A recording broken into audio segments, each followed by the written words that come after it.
Y'all please welcome the president of the Cal O'Connor Fan Club.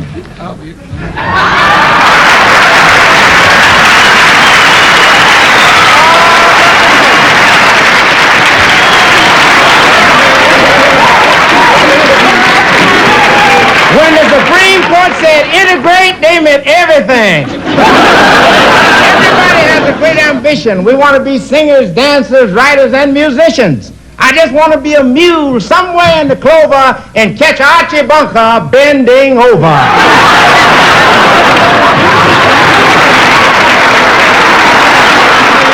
was talking to him before we came on, and I said, what do you think about politics?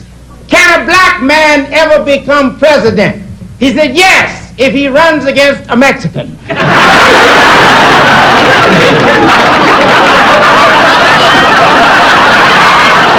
Don't you think that we should take our rightful place in society? He said, your rightful place is in the rhythm section of the band.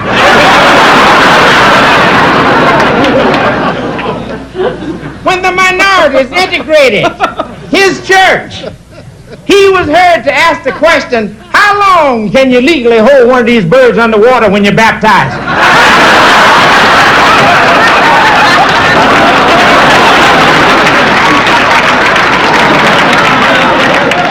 He was the man who said that there should be no black astronauts.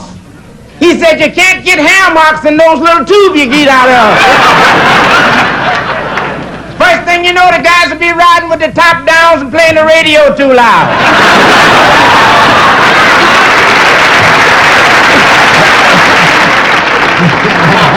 And so I say to you, from all the people in all the black neighborhoods in the world, may you have a winter, a cold winter, with long legs and a short blanket. Bless you.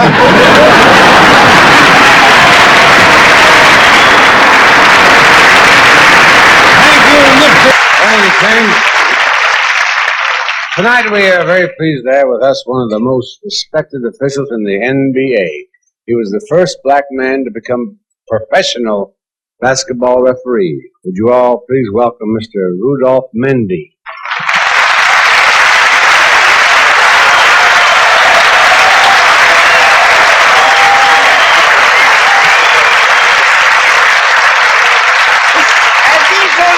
First black referee. Of course, that was not because they thought I had such knowledge of sports. It's because they wanted to save money. You think this is a shirt? No, I just painted the white stripes on my body.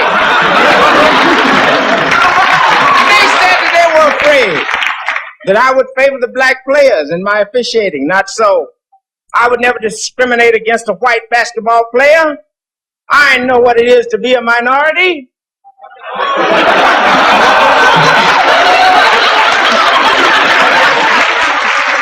There is no difference between black referees and white referees except this one.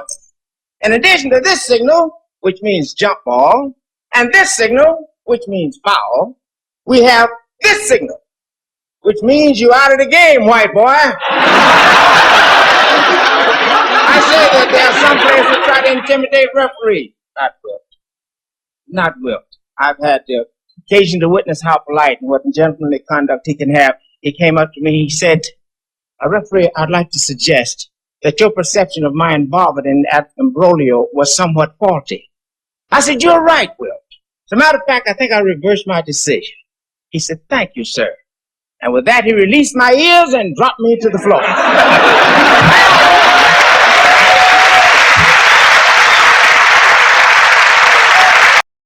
Ladies and gentlemen, Mr. Nipsey Russell.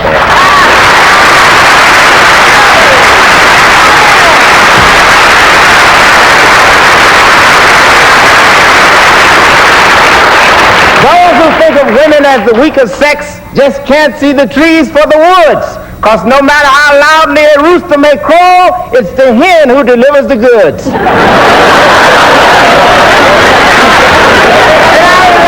The honor does deliver. I love Lucy because she is a liberal. She was the first white woman in television to be hit in the face with a chocolate pie.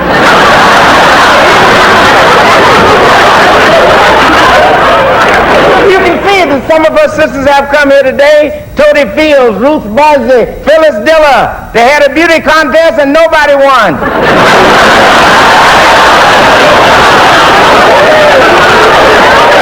He jumped on poor Gary the minute he comes into the house. Why do you come in here half drunk? He said, 'cause I ran out of money.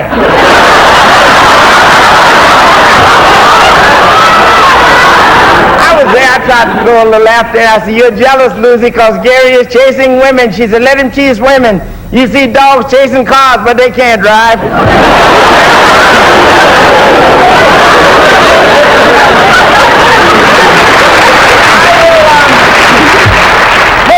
The proclivity of others on the desk to mention Wait a minute. Proclivity? the proclivity to mention Frank Sinatra, Sonny Bono, and Dean Martin.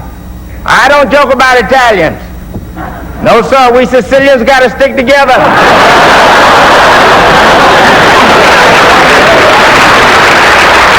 So, I'll confine my remarks to Lucille. When I was coming over here, I was thinking how much it would mean if I could work with her. I suggested we do a remake of Guess Who's Coming to Dinner. She said, we will. We'll call it Guess Who Ain't Gonna Get Served. And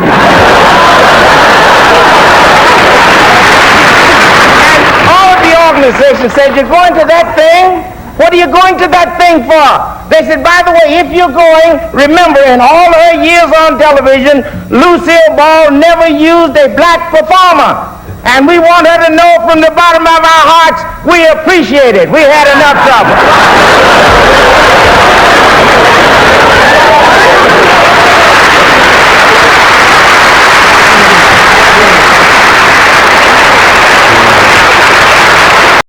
Mr. Nipsey Russell.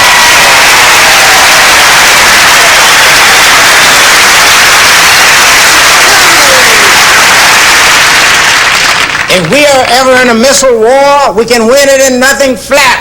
Make missiles that look like baseballs, and Hank Aaron will launch them with a bat. Hank Aaron learned the skills of his craft, not in the celebrated stadium, but in the cow pastures of Alabama. Came from humble surroundings. I remember when he came up, you could see right away he was a great hitter. He hit a ball over the fence of the cow pasture for a triple. And he took out around the bases. He rounded first, he rounded second, and he slid into what he thought was third.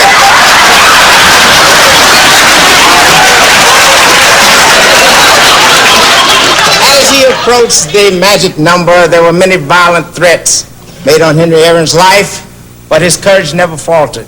I remember they asked him, they said, what would you do one night if you were on a dark street and you saw a car loaded with people armed to the teeth, hostile, and coming towards you at 60 miles an hour? What would you do? He said, 70 miles an hour.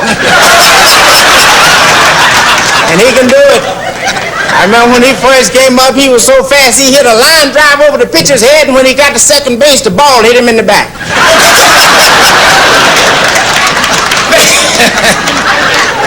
That's fast, he said. Now, Henry, you will be getting the opportunities for which you have clamored. And when you start making commercials, please advertise only the commercials when the products live up to their claim. Don't go around advertising false products. Some of them don't work. I took a bath in Clorox. It didn't mean a thing. All I did was insulate.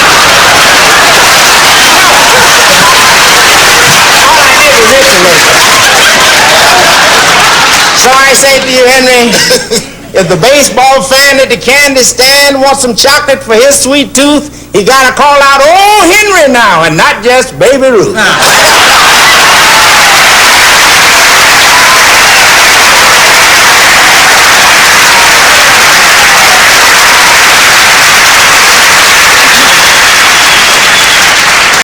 A real pro, a wonderful man, a funny guy, Mr. Nipsey Russell.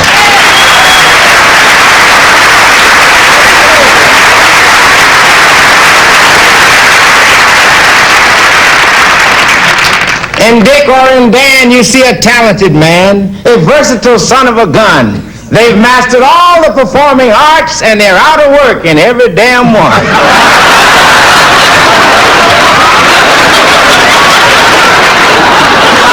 So we ask ourselves, of what elements does this amalgam known as Rowan and Martin comprise? Well, first of all, there is the erstwhile playboy, Dick Martin, whom we'd all like to see get ahead because he really needs one. And then we have Dan Rowan, the scholarly one, the academically oriented man who maintains that words have the power to sway the passions of people. He said to his partner, Dick, be forceful. He said, it is easy to be humble when you're a success. The trick is to be arrogant when you're a flop. He has coined many great phrases, many of our proverbs. It was Dan Rowan who first said, he who turns the other cheek will be hit with the other fist. It was Dan Rowan who said, help a man when he is in trouble, and that man will remember you when he is in trouble again. Rowan and Martin was supposed to do a show this season on this network in which they plan to inculcate some of their Shakespearean characters. When they auditioned, Dan said, to be or not to be, and the head of the network said, it can be, but it ain't gonna be here. So as we remember Abbott and Costello, as Laurel and Hardy will never die, surely we can't forget Rowan and Martin, but baby, we sure gonna try.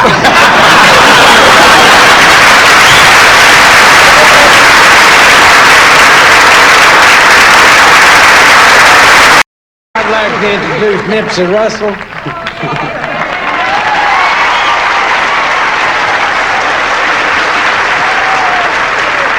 Nipsey is living proof that black is beautiful, not funny, but beautiful. There he is, my good pal, Mr. Nipsey Russell.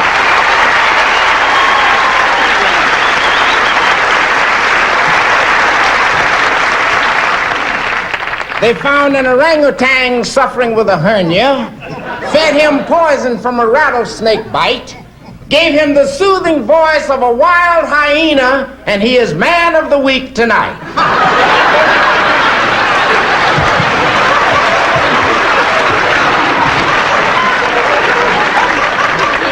Don Rickles, who has the personality of a lemon taster,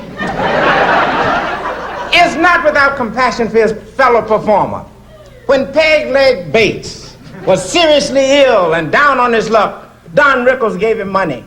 He said, I know it's tough on you, Peg. Here's a few dollars to help you out till you get back on your foot. He has suffered rejection, frustration. Only yesterday, in a moment of flirtatious, sexy attitude, he tried to pick up a woman on Hollywood and Vine. And he was chased away by the two Boy Scouts that were helping her across the street. She hit him with a crutch. It's because you're hostile, Don. Pattern after Dean Martin, a sex symbol and a superstar who upped his prestige in the business through charm and grace. He upped his prestige, Don. Up yours.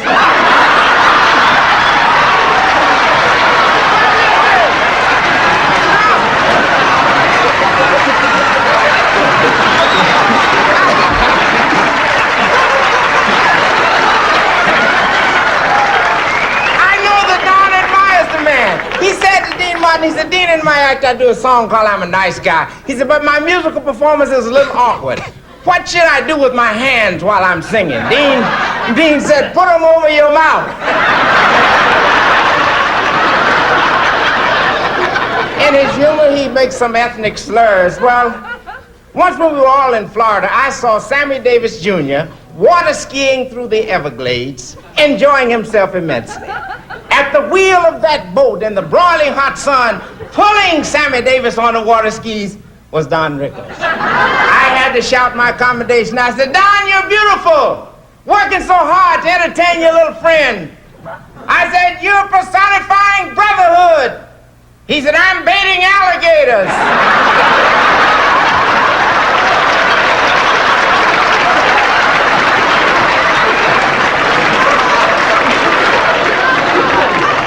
Has won many friends in many places, before many groups by his philosophical observations.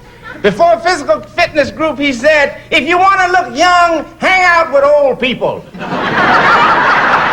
a Billy Graham revival, he said, if you want to be forgiven for your sins, the first thing you got to do is sin. At the Naval Academy, he said, don't give up the ship, sell it. To Marlon Brando, he said, forget about the Indians. If they're not happy the way we treat them, let them go back where they came from. I was going to write a song about you tonight, Don, but the notes on the piano don't go that low. So I say to you, blow the trumpet of brotherhood, beat the freedom drum, but don't sing along with my people or we shall not overcome.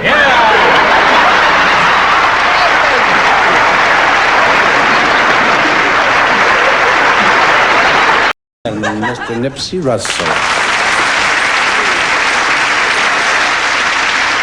We herald and acclaim Bob Hope tonight for his accomplishments and his deeds. Bob did a benefit performance in Watts and opened the show singing Bye Bye Blackbirds. Followed by Me and My Shadow. Followed by a mysterious fire in his house.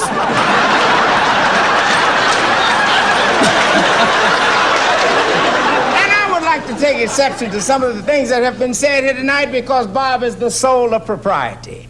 When he was doing his show in New York City, he got back to his hotel room, found two gorgeous females languishing in his boudoir, undulating seductively to lustful music. Bob said, just a minute. He said, I'm a married man. You're beautiful, but it is not proper for you two young girls to be here in my room. One of you will have to go.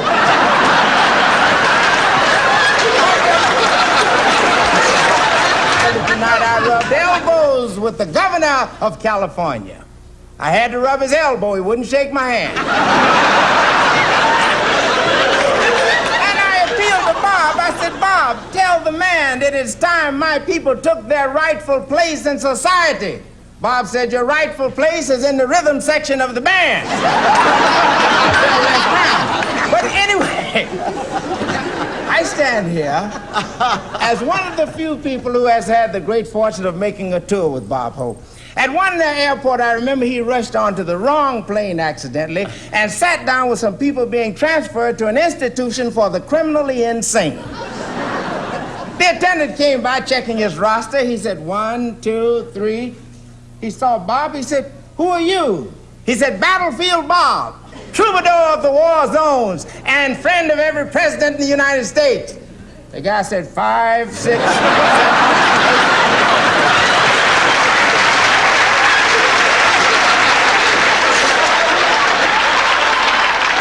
Let me say that Yeah. Nipsey is funny, I admit that, but let me tell you, uptown we got niggas like better than him who ain't working.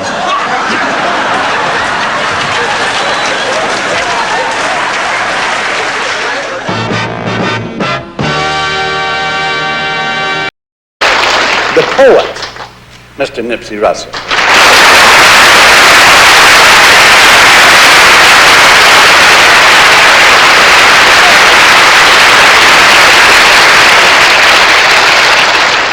We're cheering for Valerie Harper tonight, and I'll be leading the cheers. It's a pleasure to root for Rhoda. I've been a rooter for years.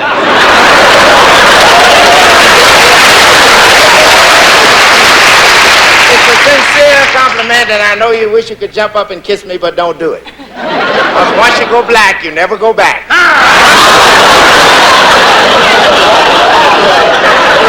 The road show is based on two relationships, the mother relationship and the marriage relationship. The mother relationship I don't understand altogether. Since you're doing so well, why do you still have your mother working as a maid for Rock Hudson? The marriage relationship, now let me see. I have a distorted impression of marriage I got from the people who live in the next apartment to me. Now this woman's got enough mouth for another row of teeth. She jumps on her poor husband the minute he comes into the house. Why do you come in here half drunk? He said, 'cause I ran out of money. In the context of having a star on television, I'm all for women's liberation. I want that equal rights amendments to pass. I'm all for women's lib. I want to see women be equal to men instead of so darn superior the way they've been. But if equal rights for men and women continue, life will be very sunny. One day we'll see a woman as a football coach, and I'll be a Playboy bunny. Good night.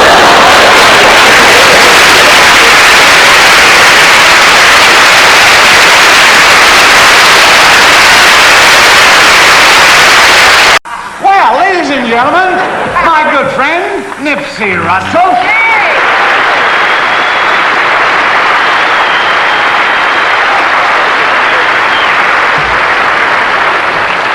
Sammy was a soul brother singing and dancing, wondering what he could do. He said, when you can't beat them, you might as well join them, and he went and became a Jew. And now that he can live high on the hog, the rabbi won't let him eat a pork chop. They say that the truest way in which you could reveal a man's personality and character is the manner in which he relates to his children. So I asked Sammy, I said, Sammy, are you a good father? For example, on holidays, like say for Christmas, do you play Santa Claus for your kids? He said, the kids too hip for that. I said, you mean your kids don't dig Santa Claus? He said, they don't believe no white man is gonna ride no reindeer through Harlem after midnight.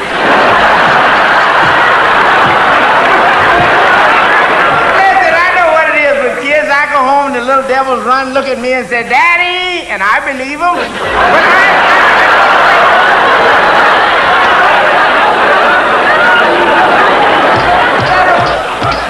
I know it's cold. These are cold times.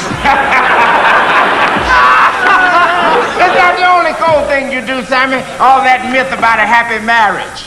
That's nonsense. He's always in family court. The judge said to him, says, Mrs. Davis said that you broke her jaw, you hit her in the nose, and you gave her a black eye, and you say you never touched her. Sammy said, Judge, who you gonna believe, me or this punch-drunk broad?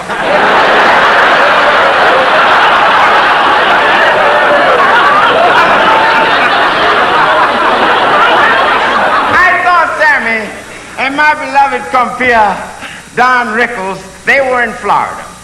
And they were having a great time on the beach. Don is known for being quite a malicious mirth maker, and Sammy is the soul of loveliness. And there they were on the beach. Sammy was riding the water skis, and Don in the hot sun was sweating in this boat, pulling Sammy Davis along. I had to yell at him. I said, hey, Rick, that's brotherhood. He said, no, Nip, this is baiting alligators.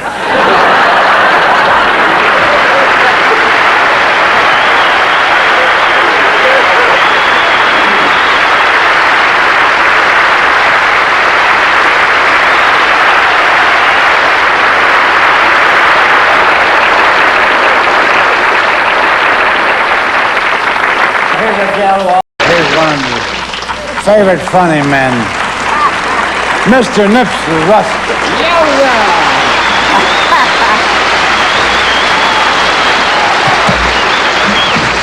For men who choose a life of booze, I have no sympathy at all. My sympathy lies with you sober guys. These drunks are having a ball.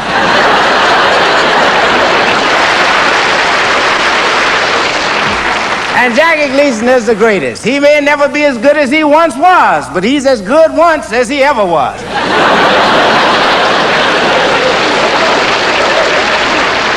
I'm here tonight to proclaim that Jackie is a libertarian. He fought for the minorities when we were not black and beautiful, we were just black and burly. I'm I mean the days when you couldn't get in television. At least we couldn't. Bill Cosby wasn't on television. Flip Wilson wasn't on television. Sanford didn't even know his son.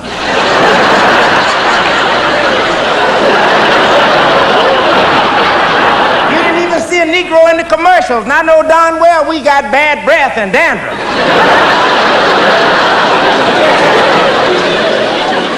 He's beautiful now, but at that time he was a perfect specimen of physical fatness. He had a belly so big that when he got a shoe shine, he had to take the bootblack's word for it.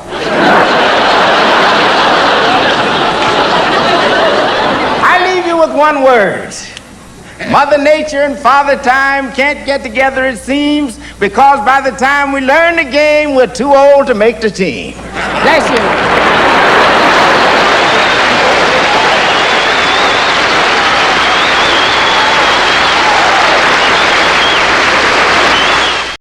Lovely. Our next guest, Nipsey Russell. He a black performer. He's the only black comedian without his own situation comedy. Ladies and gentlemen, here's one of the funniest guys in show business, my pal.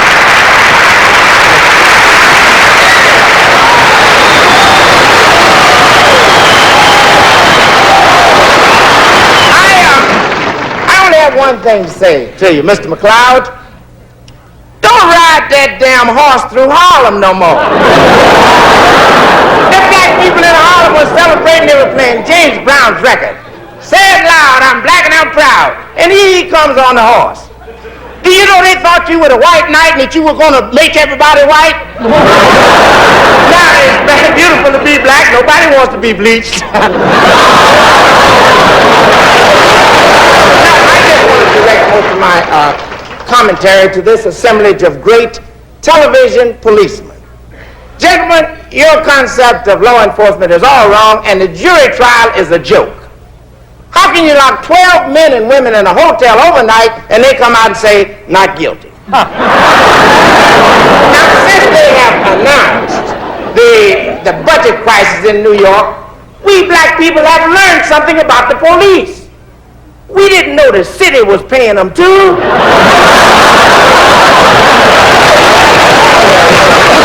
you know, it's not just in New York. Right here last night at the MGM Grand Hotel, we got a phone call. It said, hurry over with help. There's a burglar trapped in Tony Field's house, and we think there's a plan for sexual violence. Hurry up. We said, we're coming. Is this Tony Fields talking? He said, no, this is the burglar. I have totally omitted any reference to the whole Gunsmoke thing. There's been a great disservice done to my people in the historical context of all the Westerns on television. Now, you know General Custer was black. He got the little bighorn and saw all the Indians in the world waiting for him, then he turned white. So I say to you, McLeod, go on with your great series. Don't worry about a losing streak, because even if your ratings fall down, Columbo will pick them up next week.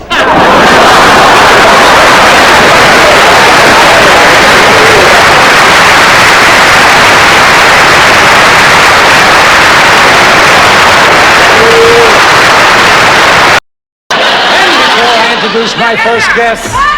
I just want to say one thing to you. You can't have everything. Remember the famous words of the Hunchback of Notre Dame, who once said to his tailor, forget my pants, just fix my jacket.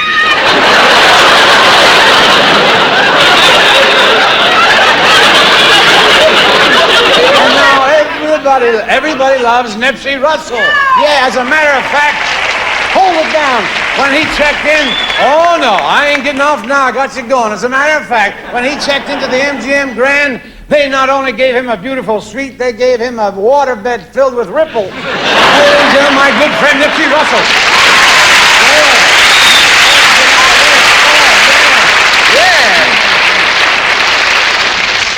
The sweat hogs are saying make love, not war. And I said, why is that right?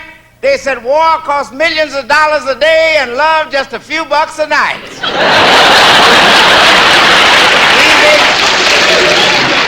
David's a mean cat. He grew up rough and tough. When he was a kid, he used to wear wool tweed pants and no underwear. We used to call him Rawhide. I see Johnny Bencher. Johnny, when we were kids, we were suspicious. We used to slide into first base on a walk.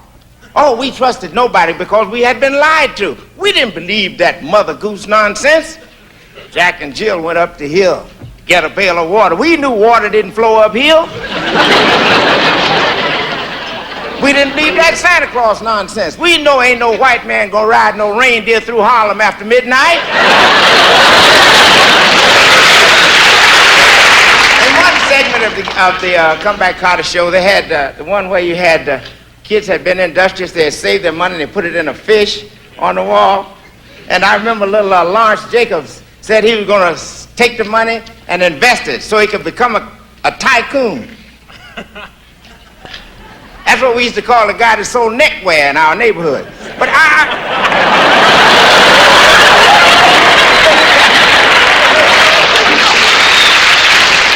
I'm going to address my final remark not just to Gabe Kaplan, but to sweat hogs all over the world. To all of you young people in all the schools, I say, seek for knowledge, go to a college, stay there until you are through. If they could make penicillin out of moldy cheese, they can make something out of you.